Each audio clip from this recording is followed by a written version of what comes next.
오늘은 예수님이 사망 권세를 이기고 다시 살아나신 부활절입니다.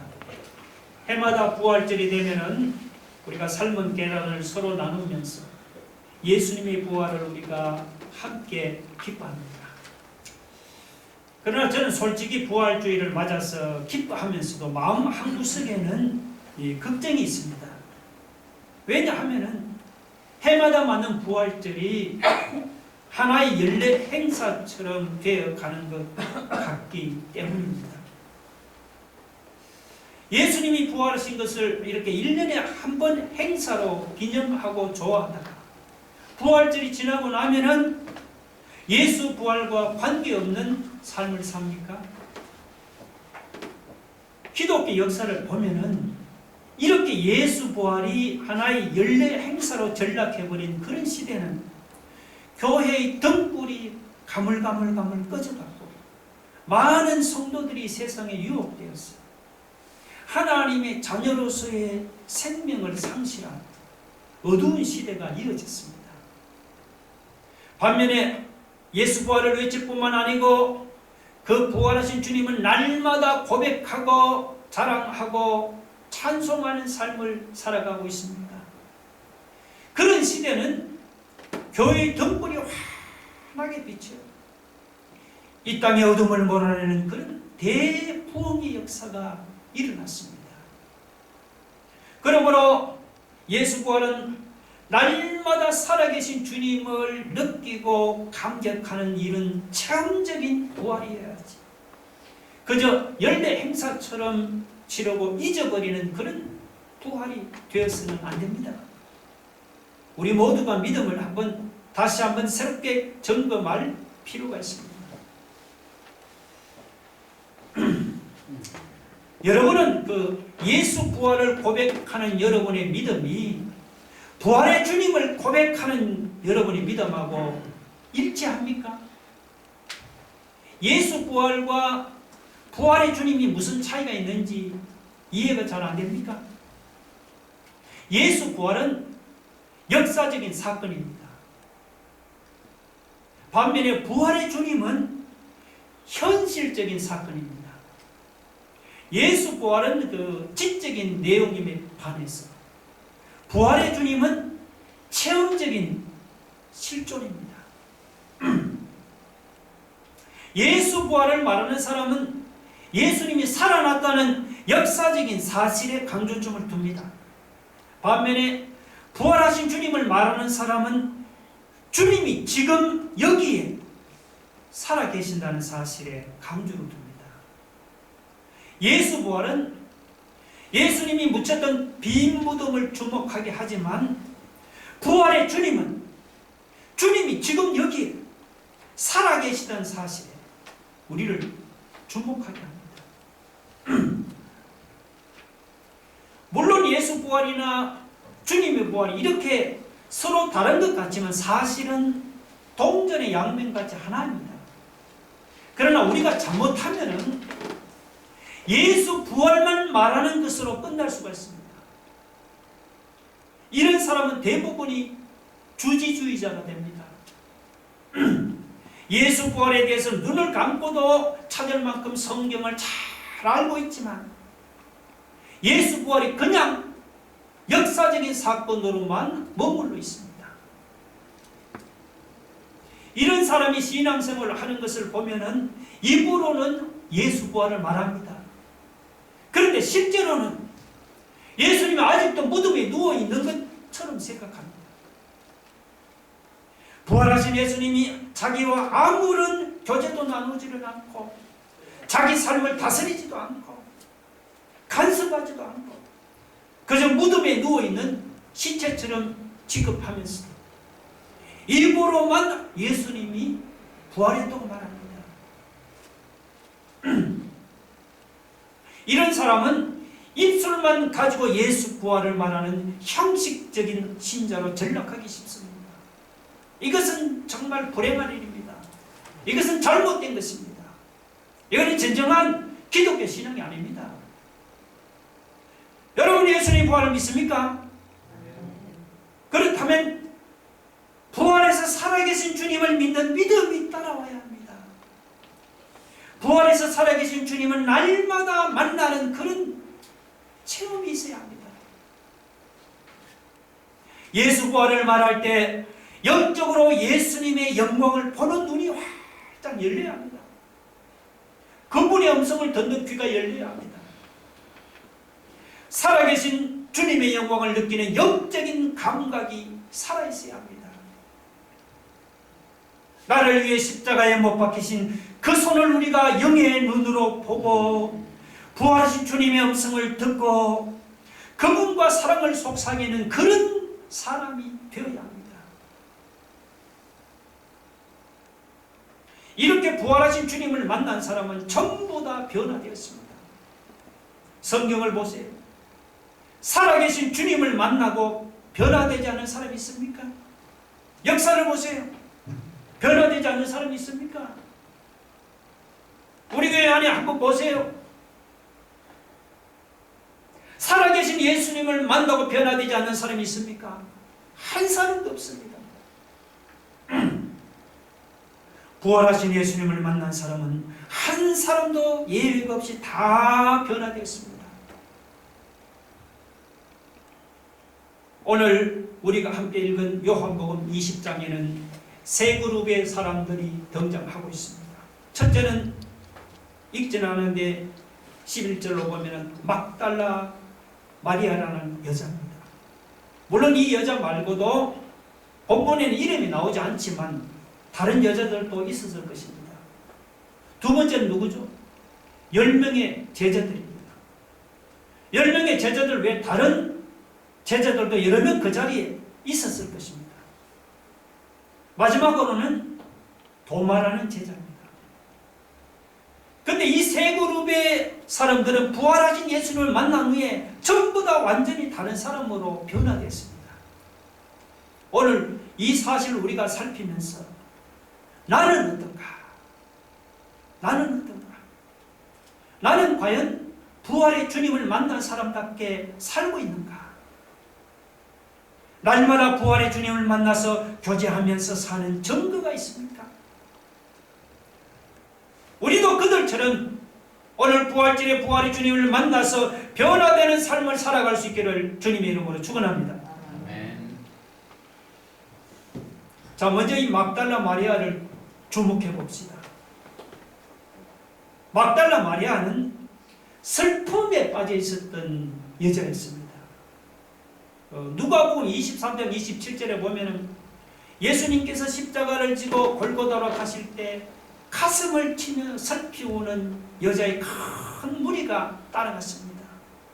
그 여자들의 무리 속에 막달라 마리아도 끼어 있었습니다. 사흘 전에 주님을 장례하는 자리에서 마리아의 마음이 무척 아팠습니다. 생각해 보세요. 이제 해가 지면은 안식일이고 안식일이 되면은 장례도 치르지 못합니다.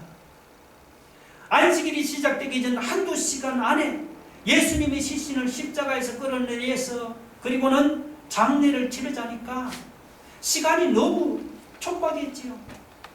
그래서 보통은 하루 이틀 걸리는 장례 절차를 그냥 대충 치를 수밖에 없었습니다.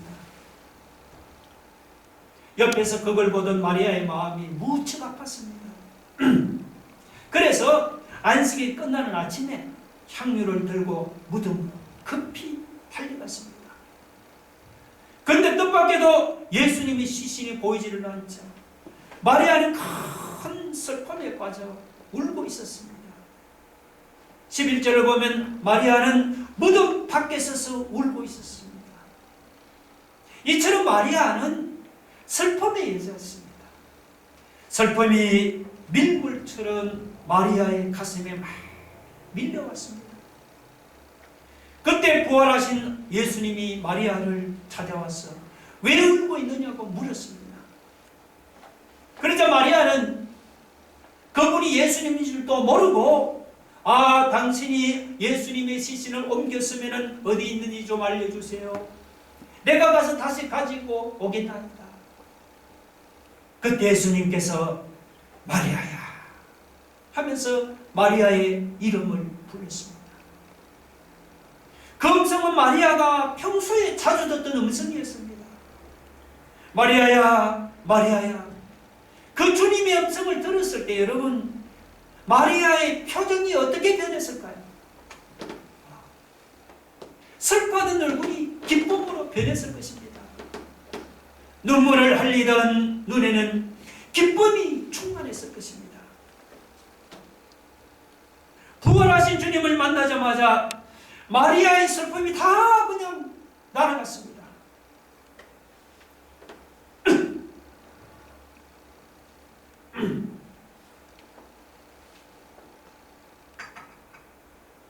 슬픔이 변해서 기쁨이 됐습니다.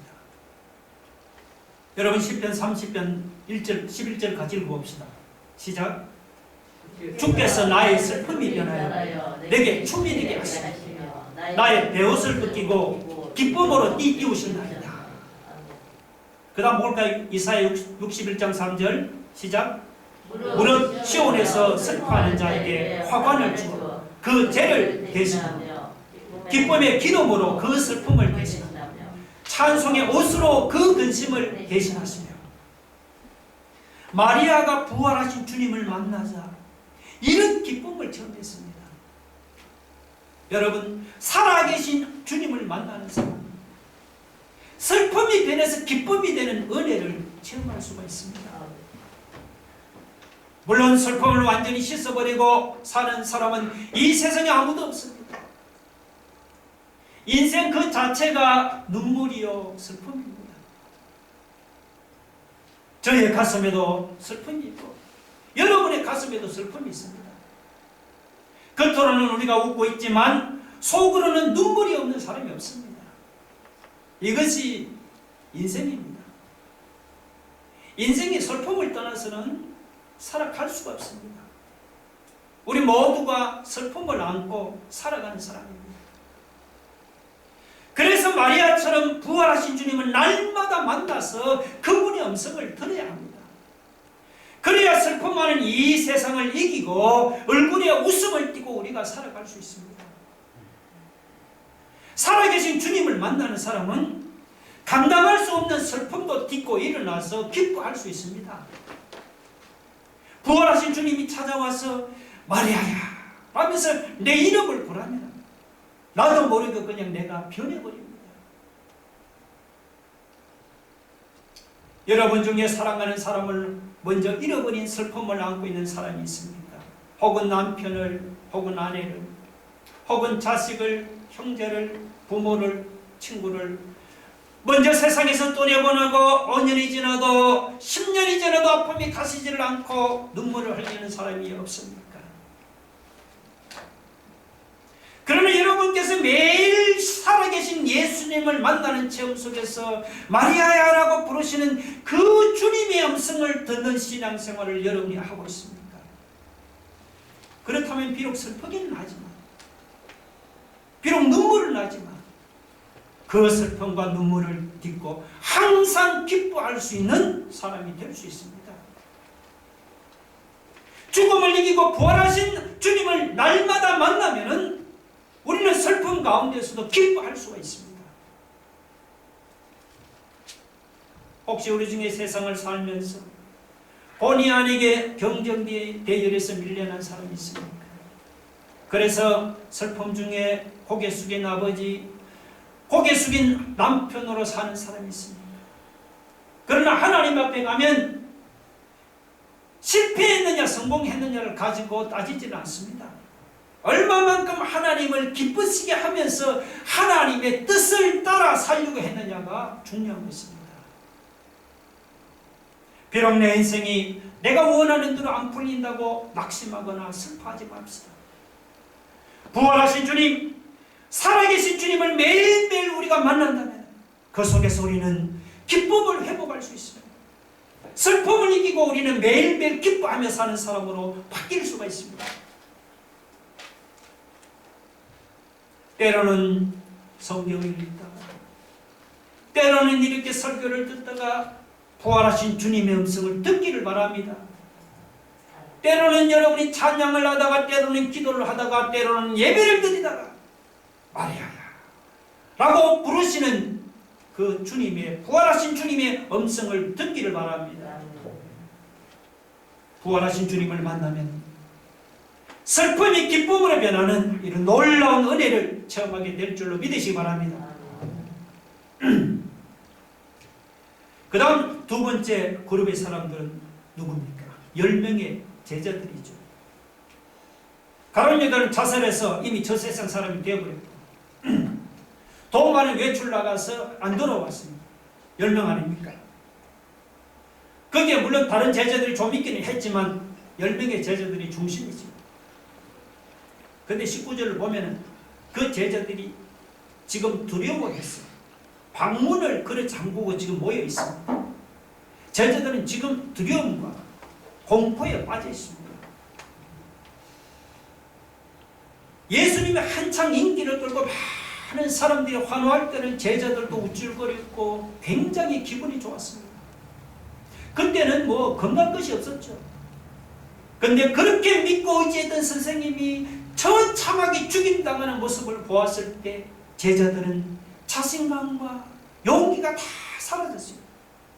아니 선생님도 저렇게 비참하게 죽인다면 제자들도 가만히 놔두겠습니까? 그렇게 생각을 하니까 겁이 났죠.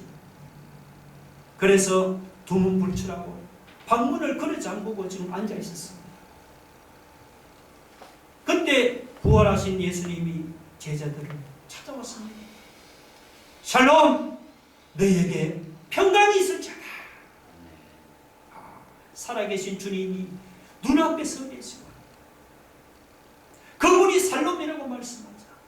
여러분 제자들이 어떤 사람으로 변했을까요? 제자들은 자기도 모르게 그들의 가슴을 짓누르던 공포가 다 사라져 버렸습니다. 공포가 사라지고 마음속에 평안이 있습니다. 새 힘이 솟아났습니다. 굉장한 변화가 아닙니까? 여러분 인생을 산다는 것이 어떤 면에서는 두려움 그 자체 아닙니까? 실제로 현대 세계사를 읽어보면 여러분 얼마나 공포를 느끼는지 모릅니다. 예를 하나 들면은 여러분 스탈린이 1년에 7만 명을 죽였대요. 7천 명이 아니고 7만 명. 그 장면을 한번 상상해 보세요. 세상이 이렇게 무서운 곳입니다. 그래서 너나 할 것 없이 사람들의 마음속에 다 공포를 가지고 있습니다. 이 공포가 있는 것이 정상이에요. 욥이라고 하면은 부자요, 그리고 성공한 사람이요, 인격자로서 누가 보아도 부러워할 만한 그런 사람이었잖아요. 그런데 그런 욥의 마음에도 두려워하고 무서워하는 무엇이 마음속에 있었습니다. 그런데 어느 날 그 무서워하고 두려워하던 그것이 욥에게 갑자기 현실로 나타났어요. 하루아침에 재산 다 날려버리고 사랑하는 자식 다 죽어버리고 자기 몸에는 병들었죠. 욥만 그런 것이 아닙니다. 사람은 누구나 다 두려워하고 무서워하는 것이 있습니다. 얼마 전에 제가 그 20대 대학생들에게 설문조사를 한 것을 제가 본 적이 있습니다. 20대 젊은이들에게 가장 어려운 것이 무엇이냐 물었더니 그 중에 제일 첫째가 뭔가 하니까 공포라고 답했습니다. 공포라. 제가 그 답변을 듣고 깜짝 놀랐어요. 아니 겁없이 막 인생을 살 것 같은 그 젊은이들에게 제일 큰 문제, 가장 많은 젊은이들이 고심하는 문제가 두려움이라는 거예요. 취직을 해야 하는데 일자리는 없습니다. 걱정과 불안이 쌓이고 공부가 밀려없어요. 지금은 같이 공부하지만 나중에 내가 혹시라도 성공하지 못하고 밀리면 어떻게 하나. 뭐 이런저런 여러 가지 걱정을 하다 보니까 자기도 모르게 마음에 불안이 생기는 거예요. 공부에 시달리는 젊은이들이 너무나 많습니다. 이러니 젊은이들이 두려워하는 것도 이상한 것이 아니죠. 여러분 이럴 때 공포를 물리치고 내 마음의 평안을 유지할 수 있는 방법이 무엇입니까? 이 불안이나 공포를 우리가 뛰어넘어서 당당하게 현실과 직면할 수 있는 용기 있는 사람이 되는 방법이 무엇입니까? 두려움을 물리치는 방법은 바로 부활하신 주님을 만나는 것이죠. 부활해서 오늘도 살아계시고 나와 함께 하시는 주님을 매일매일 만나는 것입니다. 요한복음 11장 25절 같이 읽어보러 가요. 다 같이. 시작. 세상에서는 예수께서 이르시되 나는 부활이요 생명이요 나를 믿는 자는 죽어도 살겠고 무릇 살아서 나를 믿는 자는 영원히 죽지 아니하리니 이것을 내가 믿느냐. 할렐루야. 여러분, 부활의 주님은 질병의 공포와 죽음의 공포에서 우리를 자유케 하십니다. 앞날에 대한 불안으로 잠 못 이루는 사람에게 부활의 주님은 평안을 주시고 용기를 주십니다. 아까 읽은 다시 한번 요한복음 16장 33절 다 같이 시작. 세상에서는 너희가 환난을 당하나 담대하라. 내가 세상을 이기었노라. 세상에서는 우리가 환난당할 수 있습니다. 실패할 수도 있습니다. 핍박당할 수도 있습니다. 세상에서는 우리가 슬퍼할 수 있고 공포에 짓눌려 고생할 수도 있습니다. 그러나 주님은 담대하라. 내가 세상을 이기었노라. 내가 세상을 이기었노라고 말씀합니다. 여러분, 세상을 이기고 죽음을 이기고 부활하신 예수님, 죄를 이기고 인간의 슬픔을 완전히 발로 밟고 이기고 부활하신 예수님, 부활의 예수님께서 나와 함께 동행하면서 날마다 나를 만나주시는 이상 우리는 절대로 두려움의 노예로 우리가 좌절당할 수가 없습니다. 샬롬, 너희에게 평강이 있을지어다. 이 주님의 음성을 우리가 말씀을 통해서 혹은 기도를 통해서 우리가 그 음성을 날마다 우리가 들을 수만 있다면 우리 마음에 있는 두려움과 공포는 다 사라집니다. 부활하신 주님의 음성을 듣고 부활하신 주님을 만나는 사람은 마음속에 있는 모든 두려움과 공포가 평안으로 변하는 이런 놀라운 은혜를 체험하게 될 줄로 믿으시기 바랍니다.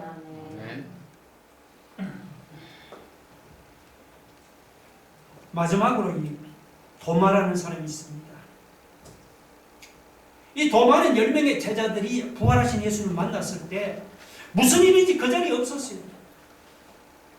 그래서 도마는 부활하신 예수를 만나보지를 못했습니다. 나중에 도마가 돌아오자 제자들은 야 우리가 주를 보았다면서 막 자랑했죠.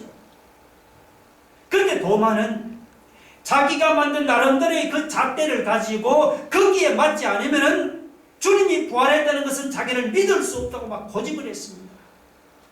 그 잣대가 무엇입니까? 25절이죠.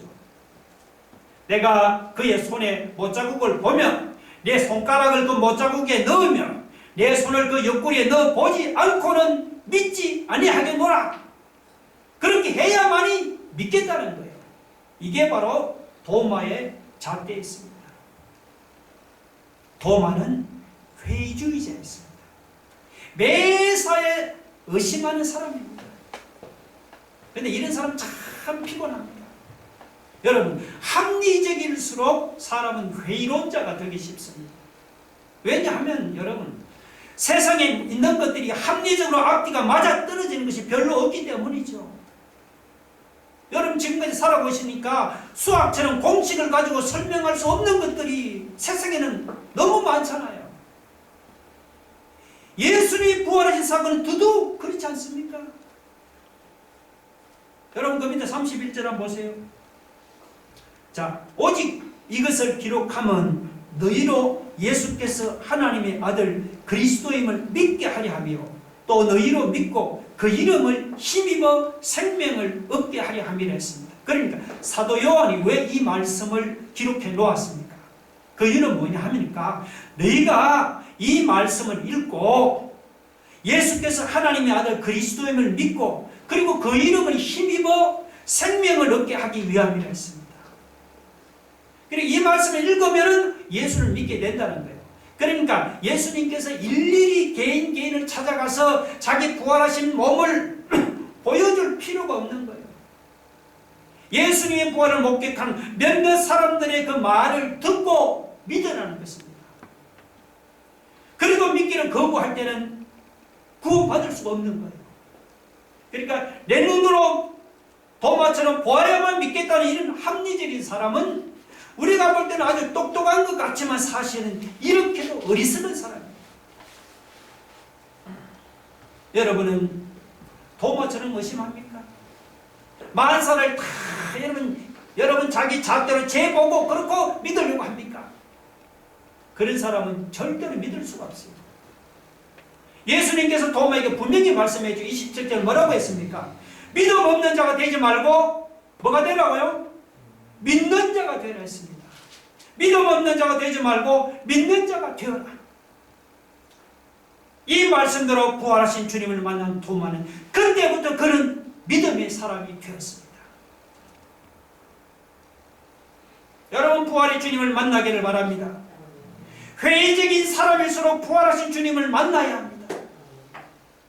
부활하신 주님을 만날 때 우리 자신의 변화가 일어납니다. 부활하신 주님을 만날 때 의심하는 사람이 도마처럼 확신의 사람으로 변합니다. 소망이 없는 사람이 소망의 사람으로 변화됩니다. 방황하던 인생이 분명한 확신을 가지고 인생길을 걸어갈 수가 있습니다. 부활의 주님을 만나야 합니다. 부활의 주님을 만나면은 그분이 내 슬픔을 기쁨으로 바꿔주실 때가 있습니다. 내 마음의 두려움과 공포를 제거하고 평안을 주시고 용기를 주실 때도 있습니다. 어떤 때는 의심 때문에 마음이 막 흔들리다가 부활의 주님을 만나면은 그분이 나를 확 붙들어서 흔들리지 않고 요동하지 않은 이런 확신을 주는 것을 체험하기도 하죠.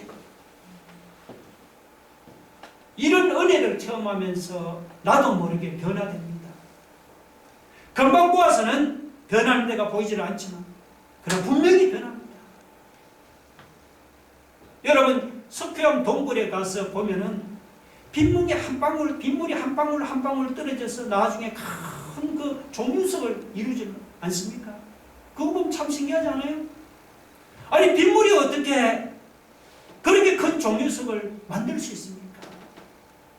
그런데 1년에 1mm씩만 빗물이 바위를 녹여도요 10,000년이면은 10,000mm가 됩니다. 10,000mm 하면 잘 모르시면 10,000mm면 10m예요. 10m. 10m면 전체 분위기가 그냥 확 달라지잖아요. 예수 믿는 신자가 날마다 살아계신 주님을 만나면서 은혜를 받아도 변하는 것이 금방 눈에 안 보입니다. 하루에 무슨 손톱만큼 아니 0.0001mm로 변할지 모릅니다. 그러나 마지막에 가서 보면 우리는 누구를 닮았습니까? 예수님을 닮은 모습으로 나타납니다. 우리가 하나님의 자녀로 부름을 받은 것은 부활의 주님과 똑같은 모습으로 변화되기 위한 것입니다. 그걸 알아야 합니다. 흠이 없고 티가 없는 완전한 하나님의 아들이 되도록 우리를 불렀기 때문에 우리가 날마다 살아계신 주님과 우리가 만나서 교제하면서 살아가다 보면 나도 모르게 우리가 그렇게 변화되는 거예요. 말씀을 마치겠습니다. 부활의 주님을 만나면 여러분 슬픔이 기쁨으로 변합니다.